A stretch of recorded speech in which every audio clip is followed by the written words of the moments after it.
Hello everyone. Let's start today's topic that is sources of corporate finance.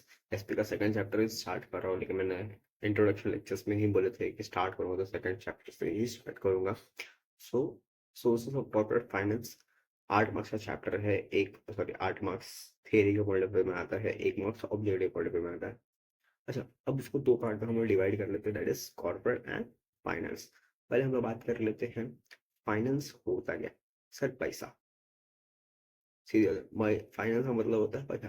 कोई भी company चले, यहाँ पे आप जितने भी स्टेजेस में बात करोगे यहाँ पे सिर्फ कंपनी ही दिखेगी आपको. कंपनी के पॉइंट ऑफ व्यू में बात करूँ तो पैसा जरूरी है. कोई भी बिजनेस को रेगुलेशंस करोगे, कोई भी बिजनेस को डेली बेसिस पे चलाने के लिए पैसा जरूरी है. ऑब्वियस बात है. वो पैसा आता कहाँ से? सर एक खुद का हो सकता है या फिर दूसरा मांगा हुआ हो सकता है. बिजनेस का पहला रूल यही है, या खुद का पैसा लाओ या फिर मांग के लेके आओ. पैसा आ रहा है, ओन या फिर बोरो. क्यों लाया जाता है कि सर डेली एक्टिविटीज जैसे एक्सपेंसेस हो गए, सैलरी हो गए, कुछ हो गया, उसको पे ऑफ करने के लिए, प्रोडक्शन करने के लिए, मार्केटिंग करने के लिए, सारी चीजों के लिए फाइनेंस का रिक्वायरमेंट होता है. That is clear. फाइनेंस का मतलब पैसा. अब कंपनी का सोर्स क्या देख, पहला तो मैंने बता दिया, एक ओन होता है, दूसरा बोरो होता है. अब लाती कहाँ से कंपनी? इसको भी दो पार्ट में बाइफर्गेशन किया है. सोर्स में भी ओन और बोरो. ओन में भी दो क्राइटेरिया है, equity shares and preference share. Shares में ही दो पार्ट है, shares and return earning. Return earning में दो पार्ट है, that is equity and preference shares. उसके बाद आता है रिटर्न अर्निंग. चलो पहले हम लोग बात कर रहे थे शेयर्स की. शेयर्स होता क्या? सर एक छोटा सा हिस्सा जो हम अपने कंपनी में किसी को देते हैं. जैसे अगर मान लो मेरी आज की कंपनी है, मेरी कंपनी है 10 रुपए की, लेकिन मेरा टारगेट है उसको 100 रुपए तक ले जाना.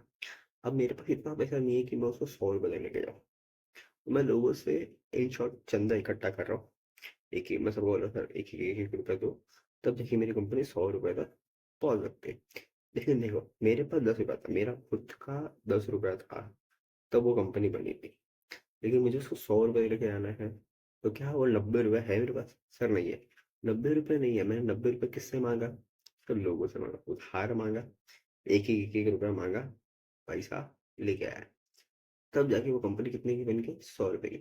लेकिन अगर देखा जाए हैसियत से, कंपनी किसकी? मेरी. 10% मेरा है, 90% लोगों का. कल के दिनों पे मुझे ऐसा लगेगा कि खरीद लेना, जैसे जैसे पैसे मेरी कंपनी ग्रो करेगी और मुझे ऐसा लगेगा कि पैसा रिटर्न देना है, मैं दे सकता हूँ. लेकिन मैं एक अपनी कंपनी में क्या दे रहा हूँ? एक छोटा सा हिस्सा दे रहा हूँ, 1 रुपया 2 रुपए के हिसाब से हिस्सा दे रहा है. That is called share. या तो क्लियर है? चलो पहला क्वेश्चन है what is share and its feature. Shares क्या होता है? शेयर मैंने बताया कि सर एक कंपनी में आपको छोटा सा हिस्सा दिया जाता है. अच्छा, पहला फीचर है इनकम. हाँ देखो, कोई भी शेयर होल्डर हो, इक्विटी शेयर होल्डर, जैसे मैं मालिक हूँ, तो मुझे सबसे लास्ट में ही पैसा मिलेगा. That is dividend. इनकम मिलेगा. नेट प्रॉफिट के बाद जो भी बच गया वो मेरा डिविडेंड है. मैं डिविडेंड ही कमा सकता हूँ. नेट प्रॉफिट भी मिलेगा अगर कंपनी परफॉर्म करती है अच्छा, तो प्रॉफिट भी मेरे हिस्से में आएगा. लेकिन डिविडेंड सबसे लास्ट में मेरे पास आएगा. और मैं इनकम किस फॉर्म में कमा रहा हूँ? डिविडेंड के फॉर्म में कमा रहा हूँ. यहाँ तो क्लियर है. फिर आगे बढ़ते हैं मीनिंग के पॉइंट पे. मीनिंग में है share is a smaller unit of the company. Obvious reason है, बहुत छोटा सा हिस्सा है, हम आपको हिस्सा बांट रहे हैं, दैट इज कॉल्ड शेयर. तीसरा आता है property of the shareholder. Obvious reason है, property of the shareholder in the sense, जहाँ पे देखो आज मैं यहाँ पे हूँ पर मुझे दिल्ली जाना है. समझा? लेकिन आपका शेयर है, आप कहीं मुझे कुछ सामान लेके जाना है नहीं, क्योंकि वो आज के टाइम पे और इलेक्ट्रॉनिक फॉर्म में है. पहले पेपर वगैरह था तो भी चलो ठीक है, एक पेपर उठा के लेके जाना है, कोई टेंशन की बात है, ठीक है, क्योंकि it is a movable property. ज़्यादा क्लियर है. फिर आता है राइट्स. देखो आपको क्या क्या राइट्स मिलते हैं. राइट्स ये है आपके पास, आप बुक इंस्पेक्ट कर सकते हो, डेली मैनेजमेंट में इन्वॉल्व हो सकते हो. उसके बाद जब कोई भी शेयर होल्डर बिजनेस में इन्वॉल्व होता है, उसको राइट्स होता है अपनी बुक्स मेंटेन करने का, बिजनेस कैसे परफॉर्म कर रहा है, उसके बाद बिजनेस को आगे कैसे लेके आना है, ये सब उसके पास राइट्स.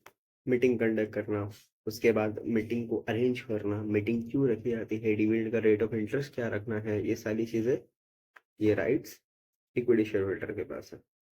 अगला पॉइंट है ownership. Ownership in the sense, जहाँ पे इंडिकेट किया जाता है कि आप कंपनी की ओनर हो, क्योंकि देखो आपने हिस्सा खरीदा तो आपको एक स्टेटस तो चाहिए ना.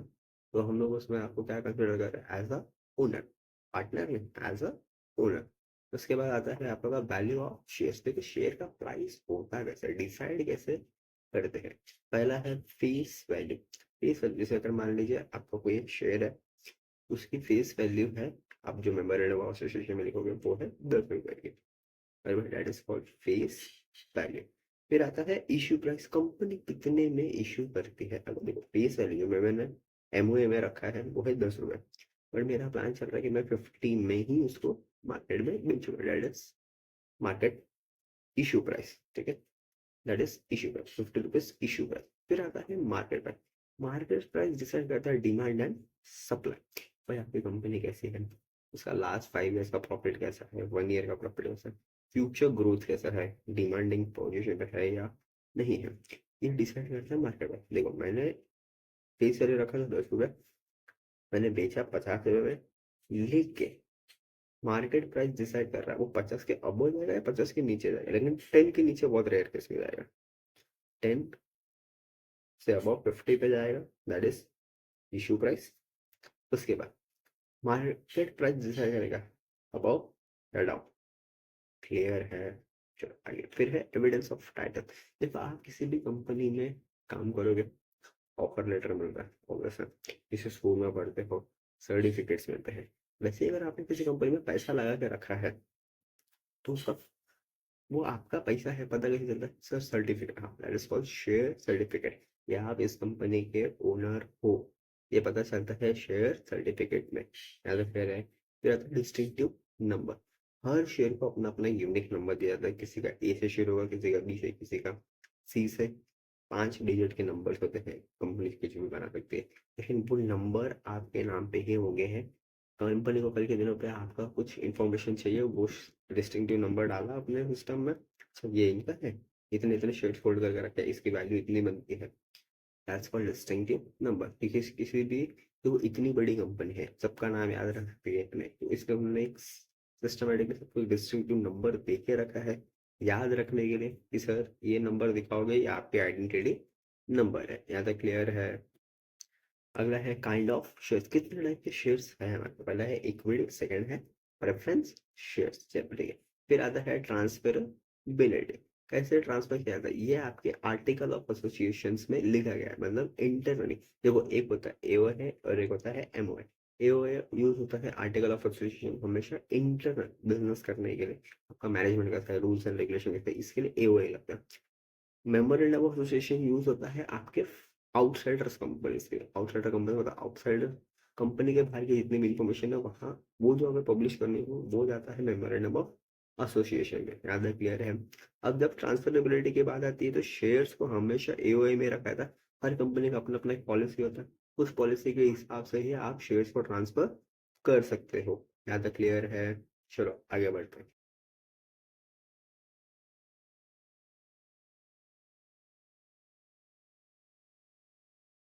चलो अभी इसके पहले हम लोग ने ऑब्जर्व किया था kind of shares, that is types of share, company कितने टाइप के शेयर्स को इशू कर सकते हैं। देखो section 43 of the companies act 2013, 2013 इसलिए क्योंकि इसके पहले जो चलता था वो 1956 चलता था, अब उसको अपग्रेड करके 2013 कर दिया गया कंपनी एक्ट में। कंपनी दो तरीके के शेयर्स इशू करती है, पहला है इक्विटी, सेकंड है प्रेफरेंस शेयर। इक्विटी में भी ध्यान से सुनो, इक्विटी में भी दो टाइप्स है, equity shares with normal voting rights, equity shares with differential voting rights, दो हो गए। इसे प्रेफरेंस में आ जाते हैं, प्रेफरेंस में क्या क्या है हमारे पास, cumulative, non cumulative, participating, non participating, participating, redeemable, irredeemable, convertible, non convertible, यहाँ तक क्लियर है। चलो हम लोग पहले स्टार्ट करते हैं प्रेफरेंस शेयर्स के साथ में। सर सर प्रेफरेंस में स्टार्ट नहीं कर सकते क्योंकि वो अलग पार्ट होता है, पहले इक्विटी शेयर्स का मतलब इक्विटी शेयर्स होता है, इक्विटी शेयर्स को हम लोग ओन शेयर्स भी बोला जाता है, जो कंपनी चलाते हैं ना स्टार्टिंग में, कंपनी का जो बेस फाउंडेशन रहता है मालिक, वो इक्विटी शेयर चलाते हैं। देखो इक्विटी शेयर होल्डर मालिक होते हैं पूरे कंपनी के अंदर, पूरे मालिक इन द सेंस कंपनी इनकी है, उनका नाम है, जो भी है, जितने भी फंडिंग्स आएंगे पहले वो लोग ही पुट ऑन करेंगे, कंपनी बनाएंगे। उसके बाद equity share holder is a person जिसके पास सबसे ज्यादा मैक्सिमम रिस्क होता है, क्यों, कल के दिन में कंपनी परफॉर्म नहीं करती है, रिस्क होता है, क्योंकि तो आपने लोन लिया है उसका इंटरेस्ट पे करना है, आपके कंपनीज में एम्प्लॉयज है उनको सैलरी देनी है, जो भी है आपको ही पैसा पे करना है। आपकी कंपनी परफॉर्म नहीं करी, उनको कुछ लेना देना है नहीं से, उनको पैसा मिलने से मतलब है। तो सबसे ज्यादा रिस्क किसके पास है? सर इक्विटी शेयर होल्डर के पास। लेकिन देखो अगर बिजनेस चल गया, ठीक हो गया, तो सबसे सब बेनिफिट भी किसके पास है? सर इक्विटी शेयर होल्डर के पास है। क्यों? क्योंकि देखो जब प्रॉफिट आएगा वो पूरा आएगा। क्या वो रुकने वाला है? सर नहीं। तो कहीं भी चांसेस बनते हैं नहीं सर। तो इक्विटी शेयर होल्डर ओनर होता है प्लस मैक्सिमम रिस्क के साथ। और अगर आपको कोई बिजनेस करना है, रिस्क तो आएगा। ज़्यादा क्लियर है? चलो अभी फीचर्स की बात कर लेते हैं। फीचर्स में पहला हमारे पास है परमानेंट कैपिटल। क्यों? क्योंकि देखो ये फिक्स कैपिटल है। फिक्स कैपिटल जैसे अगर आप बिजनेस में हो, अगर मैंने आज की बिजनेस चालू किया है, जैसे जैसे बिजनेस चल रहा है, ग्रो कर रहा है, ये फिक्स कैपिटल, ये चेंजेस नहीं होंगे। मैं हूँ, मेरा दोस्त है, मेरे भाई ने, सबने इन्वेस्ट किया। हम लोग पिलर ऑफ द कंपनी, हमारा जो कैपिटल है वो फिक्स है, हम लोग चेंज नहीं कर रहे। नहीं चलाना है छोड़ के आ सकते हैं, लेकिन वो कैपिटल फिक्स है। आप अपने एक रिप्लेसमेंट ला के दो, then you can leave. Then आपका जो शेयर्स है वो हम लोग रख लेंगे, हम अपने हिसाब से। लेकिन it is a permanent capital, आप एक टाइम का छोड़ के नहीं रख सकते। देखो कोई भी बिजनेस हो, अगर मैं ही चला जाऊँ, मैं फाउंडर और मैं ही चला जाऊँ, चलेगा क्या? उस वे में नहीं चलेगा जिस माइंड लॉजिक के साथ में मैं आया था, वो लॉजिक से वो नहीं चलेगा। कहीं ना कहीं कुछ चेंजेस, डिफिकल्टीज होंगे कंपनी को। अब वो परमानेंट कैपिटल क्यों है? क्योंकि कंपनी लॉन्ग रन के लिए ही चल रही है। कंपनी बीच में बंद नहीं, उसका भी बहुत बड़ा प्रोसीजर है बीच में बंद करने के लिए। लेकिन कंपनी चल रही तो बहुत बड़ी कंपनी बन के बाहर निकलेगी, यार किसी का माइंड सेट। अगर मैं इस फील्ड में हूँ, मैं उसका एक बेस्ट बन के बाहर निकलूंगा, ये मेरा रिस्पॉन्सिबिलिटी है। लेकिन परमानेंट कैपिटल जब तक वो कंपनी चल रही तब तक वो कैपिटल वहीं पे रहेगा, उसको आप विड्रॉ नहीं करेंगे। फिर आता है फ्लक्चुएटिंग डिविडेंड। फ्लक्चुएटिंग डिविडेंड क्यों? क्योंकि जैसे मैंने बोला कि मालिक को सबसे ज्यादा रिसार्च के पास है, पूरा प्रॉफिट मिलने के बाद सारी चीजें डिस्ट्रीब्यूशन के बाद टैक्स देने के बाद सब कुछ है, जो बच गया है वो आपका। पहले उसको आप प्रॉफिट कंसिडर करो, डिविडेंड कंसिडर करो, वो फ्लक्चुएट होता है। अगर कल के दिन में आपकी कंपनी ने 100 रुपये का प्रॉफिट किया, आपको 1-2 रुपये प्रॉफिट या फिर डिविडेंड आएगा, अच्छा अच्छा लगेगा, ठीक है चल ठीक है। लेकिन आपकी कंपनी आप मैनेज कर लो। लेकिन अगर आपकी कंपनी ने डायरेक्ट उस 100 रुपए के प्रॉफिट के बाद सीधा 1 करोड़ का टर्नओवर मारा, ध्यान से ना, 100 करोड़ के प्रॉफिट के बाद, 100 रुपए के प्रॉफिट के बाद सीधा 1 करोड़ के प्रॉफिट में जम मारा, आपका एक्सपीरियंस बहुत लिमिटेड था। लेकिन जो बच गया वो किसका? सर मेरा है। तो फायदा किसमें? अपना। इसलिए डिविडेंड फ्लक्चुएट, मालिक को बहुत रिस्क से चलना पड़ता है। दैट्स व्हाई दे कंसिडर और फ्लक्चुएटिंग कैपिटल। यहाँ तक क्लियर है? अगले पॉइंट है राइट। देखो एक इक्विटी शेयर होल्डर से राइट्स क्या क्या होगा। पहला है राइट टू वोट। देखो कोई भी मीटिंग हो, कुछ भी हो, उनका हक बनता है। आर्टिकल ऑफ एसोसिएशन और एमओए में लिखा गया है कि उनको वोट करने का हक दिया है। लेकिन उसमें भी दो क्राइटेरिया है कैसे वोट्स दिए जाते हैं, कैसे राइटिंग पर वोटिंग पावर दिया जाता है, वो उसमें है। उसके बाद right to share in profit. Obvious है भाई, देखो बिजनेस कर रहा हूँ, सारे रिस्क मेरे हैं, सब कुछ है, तो मेरा वोट या प्रॉफिट वो प्रॉफिट मांगने का हक भी बहुत ज्यादा है। क्योंकि सबसे ज्यादा रिस्क मैं ले रहा हूँ, मैं पूरे साल कुछ नहीं मांग रहा हूँ। लेकिन बिजनेस एक बार ग्रो कर गया तो पूरा प्रॉफिट मांगने का हक बनता है, ऑब्वियस है। फिर आता है right to inspect. Obvious reason है, आपकी कंपनी ने 100 रुपया आ रहा है, आप 100 रुपया कैसे खर्चा कर रहे हो, कितना सेव कर रहे हो, वो सारी चीजें चेक करने का काम इक्विटी शेयर होल्डर रखता है। यहाँ तक क्लियर है? फिर आता है right to transfer shares. Article of association में लिखा गया है कि आप शेयर्स को कैसे ट्रांसफर करते हैं, उसका एक बड़ा सा प्रोसीजर होता है। आप शेयर्स को अपने एंड से ट्रांसफर कर सकते हैं। यहाँ तक क्लियर है? फिर आता है no preferential right. Preferential holder को जो राइट्स मिलते हैं, क्या वो इक्विटी वाले को मिलेंगे? नहीं मिलेंगे। नहीं मिलेंगे। क्यों नहीं मिलेंगे? क्योंकि देखो आप मालिक हो, मालिक को सबसे ज्यादा रिस्क उठाने का ये होता है, बेड़ा होता है, उनको दिया जाता है कि भाई आप सबसे ज्यादा रिस्क उठाओ, आप मालिक हो ना, आप रिस्क उठा, आपको बिजनेस आगे तक लेके जाना, तो आपको प्रेफरेंशियल राइट्स नहीं मिलेंगे। आप सबसे लास्ट में ही डिविडेंड पे हाथ लगाओगे, प्रॉफिट पे हाथ सबसे लास्ट में आपका ही जाएगा। फिर आता है कंट्रोलिंग पावर। देखो सबसे, अगर मैं सबको ला के रख दूँ, वो जो याद है मेरे कंपनी 10 रुपए की थी, 100 रुपए तक लेके जाने का सपना था, सबको छोटा छोटा पार देता, क्या वो 100 लोग आके काम कर ले चलेगा? क्योंकि फिर वो खिचड़ी हो जाएगी। मैंने हर किसी को एक एक पावर दे के रखा है। इक्विटी शेयर होल्डर के पास कंट्रोलिंग पावर होती है भाई, मैं एक एक बंदे को अपॉइंट कर रहा हूँ एक एक पोजीशन के लिए, उनसे डेली बेसिस पे रिपोर्ट ले रहा हूँ कि कैसे चल रहा है क्या चल रहा है, तब जाके मेरी कंपनी स्मूथ लेवल पे चल सकती है। मेरी कंपनी में कंट्रोलिंग पावर मैंने बांट के रखे हैं किसको क्या हक है बोलने का। उसके बाद अगर कंपनी में कुछ इंपॉर्टेंट इंफॉर्मेशन है उसके ऊपर मीटिंग्स रखना टाइम टू टाइम ऑब्वियस है। उसके बाद कंपनी को कैसे आगे बढ़ाना है, साल में एक मीटिंग एजीएम होना जरूरी है। अगर मैं वो पावर सबको देने लगूँ तो फिर वो खिचड़ी होने लगेगी। जैसे मैंने एक सेलेक्टेड पीपल्स लोग को ही बैठाया है अपने अपने जगहों पे, एंड उनको बोला कि आप अपना काम फुलफिल करके दो। यहाँ तक क्लियर है। फिर आता है रिस्क के पॉइंट में, risk in the sense equity share holders के साथ में ही आता है कि फिर रिस्क एक बहुत बड़ा फैक्टर है कि अगर कंपनी नहीं चली तो क्या, नहीं चली तो फिर क्या, एम्प्लॉयज को तो पैसा देना ही है, एक्सपेंसेस पे करना ही है, प्रोडक्शन के लिए देना ही है, तो सबसे बड़ा रिस्क इक्विटी शेयर होल्डर के ऊपर होता है। फिर आते हैं हम लोग residual Clement. Residual Clement in the sense जहाँ पे आप सारे टैक्सेस, आपके सारे सैलरी, आपके डिविडेंड इंटरेस्ट सब पे करने के बाद जो पैसा बच जाता है वो पूरा इक्विटी शेयर होल्डर्स के जेब में चला जाता है।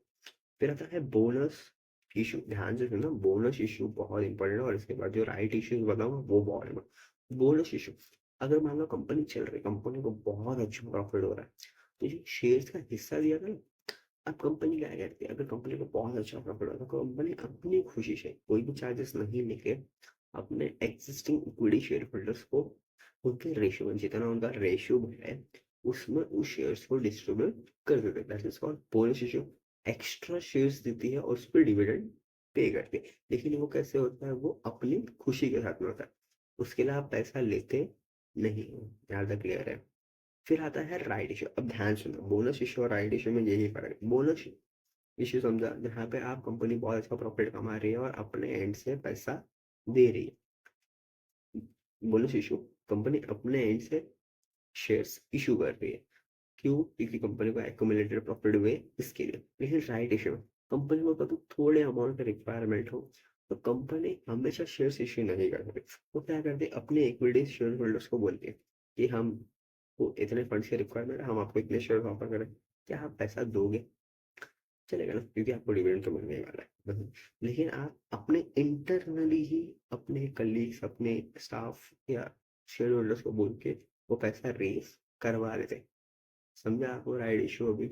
बोनस इशू और राइट इशू में बची यहीं पे कंफ्यूज होता है। बोनस इशू कंपनी अपनी इच्छा अनुसार देती है, इससे कोई भी पैसा चार्जेस नहीं लिया जाता। लेकिन राइट इश्यूज में थोड़े मोड़े फंड के लिए अपने इंटरनल लोगों से ही चंदा इकट्ठा कर सकते हैं, फंड रेज करना बोल सकते हो, लेती है, एंड देन कंपनी आगे फॉलो फॉलो बोलो, कंपनी आगे अदर एक्टिविटीज पे फोकस करती है। इंटरनली सोर्स ऑफ फंडिंग का काम करते हैं हम राइट इश्यूज में। ज्यादा क्लियर है। फिर आता है फेस वैल्यू।